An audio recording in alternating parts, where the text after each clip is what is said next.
Bonjour, aujourd'hui nous allons voir le modèle de régression simple.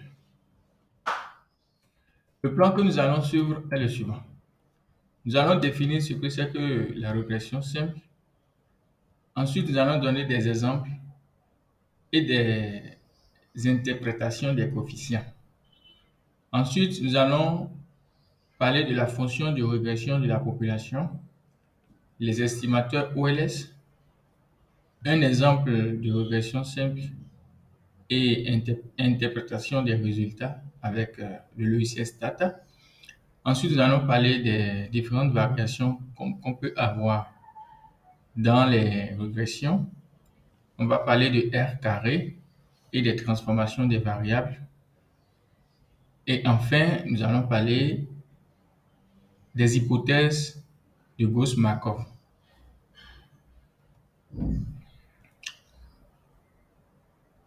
La régression linéaire simple s'écrit sous la forme suivante. Y égale à bêta 0 plus bêta 1 ins plus U. On parle de régression linéaire simple parce que dans ce modèle, nous avons une seule variable indépendante. Y est la variable dépendante, U est le thème d'erreur, bêta 0 et bêta 1 sont des paramètres à estimer. Si l'on doit estimer ce modèle, il faut l'écrire sous cette forme-là en mettant Y chapeau égale bêta 0 chapeau plus bêta 1 chapeau X. Y chapeau est la valeur prédite de Y. Bêta 0 et bêta 1 chapeau sont des coefficients à estimer. U chapeau est la valeur résiduelle ou encore le thème d'erreur qui est égal à Y moins Y chapeau. Donc, c'est la variable réelle de Y moins la variable et c'est la valeur prédite de Y moins la valeur estimée. Alors, ce tableau montre comment est-ce que le Y chapeau, c'est-à-dire le Y estimé, est calculé. Le Y ici, c'est le salaire horaire. Et la variable indépendante ici, X, c'est le nombre d'années d'expérience. Et il y a une relation entre le INS, qui est le nombre d'années d'expérience, et le Y chapeau, qui est la valeur prédite de Y. Et la relation s'exprime par cette équation. Y chapeau égale à 20 plus 0,5 INS. Donc, pour calculer Y chapeau, il faut connaître les valeurs de INS. Ici, pour la valeur de INS égale à 1, donc il faut remplacer INS par sa valeur et on aura Y chapeau égale à 20,5, c'est-à-dire 20 plus 0,5 fois 1 égale à 20,5. Lorsqu'on connaît la valeur de Y chapeau, on peut calculer la valeur de U chapeau qui est le thème d'erreur. Et le thème d'erreur ici est égal à la valeur réelle de Y moins la valeur prédite de Y. Donc ici, le Y ici c'est égal à 20. Donc 20 moins 20,5 qui est calculé ici égale à moins 0,5. Donc le thème d'erreur pour cet individu est égal à moins 0,5. Donc ainsi de suite pour les autres individus également. Donc le graphe ci-contre représente le salaire horaire en fonction du nombre d'années d'expérience. Les points noirs sont les salaires horaires vrais et les points orange sont les salaires horaires prédits.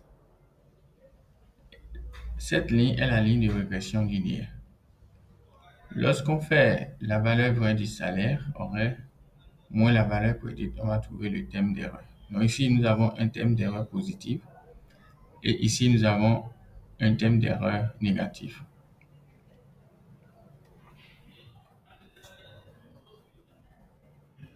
Le graphe ci-contre montre également les valeurs vraies de Y, les valeurs prédites et les résidus. Ici, nous avons la ligne de régression linéaire estimée et des points bleus représentent les vraies valeurs de Y et les points qui sont sur cette ligne représentent les points des valeurs estimées de Y chapeau. Donc, lorsqu'on fait la valeur réelle moins la valeur estimée, donc on trouve les résidus. Donc ici, nous avons un résidu positif et ici, nous avons un résidu négatif.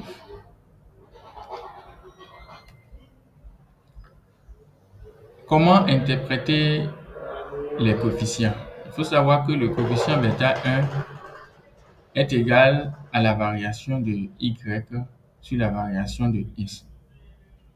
Donc, le coefficient bêta 1 mesure de combien augmente la variable Y lorsque la variable X augmente d'une unité supplémentaire. Donc, le coefficient bêta 1 est également appelé la pente de la régression linéaire simple. La formule ci-contre, θ U sur θ X est égal à 0, explique la véracité de la formule qui est en haut. Lorsque nous n'avons pas θ U sur θ X égale à 0, on ne peut pas dire que la formule que nous avons en haut est vraie. Donc, cette formule est vraie si et seulement si θ U sur θ X est égal à 0, en maintenant tous les autres facteurs fixes. Alors, après, nous allons parler de la fonction de régression de la population. L'expérience mathématique où la valeur attendue de Y, sachant X, est égale à bêta 0 plus bêta 1 de X plus l'erreur thème sachant X. Donc, si on développe tout ceci, on aura bêta 0 plus bêta 1 X plus la valeur attendue de U sachant X. Donc, cette valeur-là est égale à 0 selon l'hypothèse que nous avons vue sur les diapositives précédentes. Cette valeur-là, si elle est égale à 0, alors la valeur attendue de Y sachant X sera tout simplement égale à bêta 0 plus bêta 1 X. Donc, l'hypothèse qui est écrite ici est appelée en anglais zero conditional mean. Et ça veut dire que l'erreur thème n'est pas corrélée avec la variable indépendante X. Donc, pour la population, la valeur moyenne de la variable indépendante peut être exprimée par la fonction linéaire de la variable indépendante. C'est ce qui est fait ici. Alors, le graphe ci-contre montre la relation qui existe entre Y et X de la population. Ici, nous avons la ligne de régression de la population. Et sur la ligne de régression de la population, nous avons la valeur attendue de Y, qui est une fonction linéaire de X. Donc, pour calculer l'erreur thème, ici, il faut prendre une valeur quelconque de Y, moins la valeur attendue de Y qui se trouve sur la ligne de régression de la population. Cela va nous donner l'erreur thème de la population. Mais les bêta 0 et les bêta 1 de la population ne pourront jamais être connus. Donc, c'est pour ça qu'on passe par les méthodes d'estimation donc de ces valeurs-là. Et ici, nous avons une erreur thème qui est négative. Les résidus sont négatifs ici. Par contre, ils sont positifs ici. Alors, le graphe ci-contre montre également la relation qui existe entre la valeur attendue de Y, c'est-à-dire Y bar, et la vraie valeur de Y. Donc, pour ins égale à ins 1, la valeur attendue de Y, de, la valeur attendue de Y est égale à ce point, se trouve au niveau de ce point ici, et toutes les valeurs attendues se trouvent sur cette ligne-là. Et les valeurs vraies de Y peuvent se trouver ici, ici, ici, ici, ici, ici ou ici. Donc c'est pour ça que l'on représente une ligne en cloche. Donc pour montrer que les vraies valeurs de Y suivent une loi normale. Il en est de même que l'individu ins2, l'individu ins3. Comment sont dérivés les estimateurs OLS? Pour la régression linéaire, nous savons que l'équation y égale à bêta 0 plus bêta 1 ins plus u représente l'équation de la population. Maintenant, si on doit estimer cette équation, il faut l'écrire sous la forme de y chapeau égale à bêta 0 plus bêta 1 ins pour pouvoir retrouver les coefficients bêta 0 et bêta 1 chapeau. Donc, pour le faire, il faut exprimer l'erreur thème qui est égale à la vraie valeur de y moins la valeur estimée de y. Donc, si on remplace la valeur estimée de y par sa valeur, on va retrouver cette équation-là. Donc, y moins bêta 0 chapeau moins bêta 1 chapeau ins. Donc, ceci sera estimé à partir des échantillons que nous avons collectés, sur lesquels nous avons collecté des données, des échantillons aléatoires à n observations. Le but ici est de pouvoir obtenir une droite linéaire qui s'ajuste au mieux avec les données observées. Donc, pour trouver nos coefficients bêta 0 chapeau et bêta 1 chapeau, il faut minimiser le terme d'erreur, la somme des carrés du terme d'erreur. Donc, cela s'écrit sur cette forme-là. Donc, si on remplace le terme d'erreur par sa valeur élevée au carré, on va trouver cette expression. Cette expression, c'est ça qui, à partir de cette expression que nous avons pu tirer bêta 1 chapeau. Bêta 1 chapeau qui est égal à la covariance de ins y divisé par la variance de ins. Donc, les écarts de ins fois les écarts de y donnent la covariance de ins y. Et les écarts des ins élevés au carré donnent la variance de y. Nous le savons déjà. Et notre bêta 0 sera calculé donc à partir du point moyen qui se trouve sur la ligne de régression et qui est représenté par y bar et ins bar. Donc c'est à partir de ce point moyen que nous allons pouvoir tirer bêta 0 qui est la pente de la droite de régression.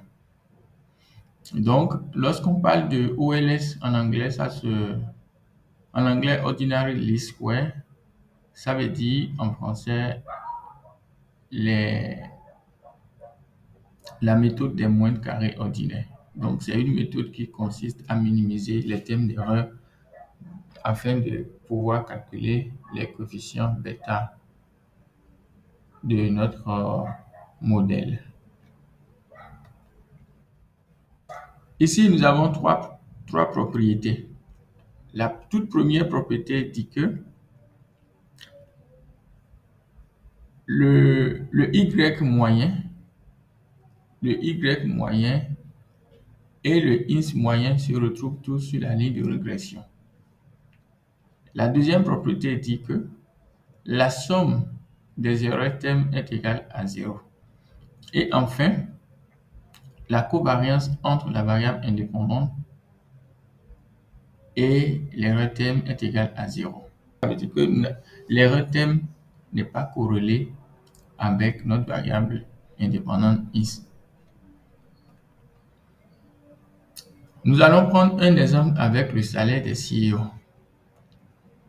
Donc, nous allons essayer d'expliquer le salaire des CEO à travers l'augmentation des capitaux propres. On va voir quel est l'effet de, de l'augmentation des capitaux propres sur le salaire des CEO.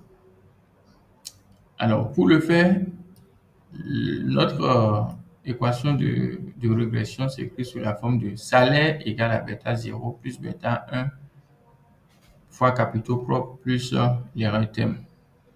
Pour estimer ce modèle, il faut l'écrire sous cette forme. Salaire chapeau égale à bêta 0 chapeau plus bêta 1 chapeau que multiplier les capitaux propres. Les résidus ici, c'est égal à salaire moins salaire vrai moins salaire estimé. Donc, nous allons estimer ce modèle de régression afin de pouvoir retrouver l'onglet bêta. Donc, le bêta 1 ici mesure l'augmentation du salaire du CEO associé à une unité supplémentaire de capitaux propres en maintenant tous les autres facteurs fixes. Donc, si on utilise le logiciel Stata pour estimer le modèle, nous allons trouver bêta 0, bêta chapeau 0 égale à 963,191 et bêta 1 chapeau égale à 18,501. Donc, il faut savoir que le salaire ici est mesuré en milliers de dollars, alors que le rendement des capitaux propres est mesuré en pourcentage. Donc, ici, on dira que le bêta 1 mesure l'augmentation donc du salaire du CEO par 18 501 dollars pour chaque unité supplémentaire du rendement des capitaux propres. Et l'unité ici, c'est 1%. Le bêta 0 mesure le salaire que le CEO gagne lorsque le rendement des capitaux propres est égal à 0. Et ici, le salaire que le CEO gagne, c'est égal à 963,191 fois 1000. Donc, le CEO va gagner 9000 et 963 191 lorsque nous avons le rendement des capitaux propres qui est égal à 0. Alors, ici, c'est un résultat de Stata, donc qui montre le coefficient bêta chapeau 1 et le coefficient bêta 0 chapeau. Nous n'allons pas expliquer tout le contenu de ce tableau. On va y revenir plus tard. Mais il faut savoir que ici, c'est l'erreur standard associée à chaque coefficient. L'erreur standard mesure la précision de l'estimation de chaque coefficient. Ici, nous avons le test student, le test de T, et ici, nous avons la plus-value. Ici, nous avons l'intervalle de confiance. Ici, c'est la valeur inférieure de l'intervalle de confiance, et ici, c'est la valeur supérieure de l'intervalle de confiance. Donc, ici, nous avons le nombre d'observations. Ici, nous avons la statistique de Fisher. Ici, nous avons la probabilité du modèle. Ici, nous avons le R carré ajusté et la racine carrée de la variation donc, du modèle. Ici, nous avons les différents types de variations. Ici, nous avons la variation du modèle et on a la variation du résiduel, la variation au niveau donc du résiduel. On a les degrés de liberté ici. Ici, nous avons la variation au niveau du modèle divisé par le degré de liberté, donc ça nous donne cette valeur-là.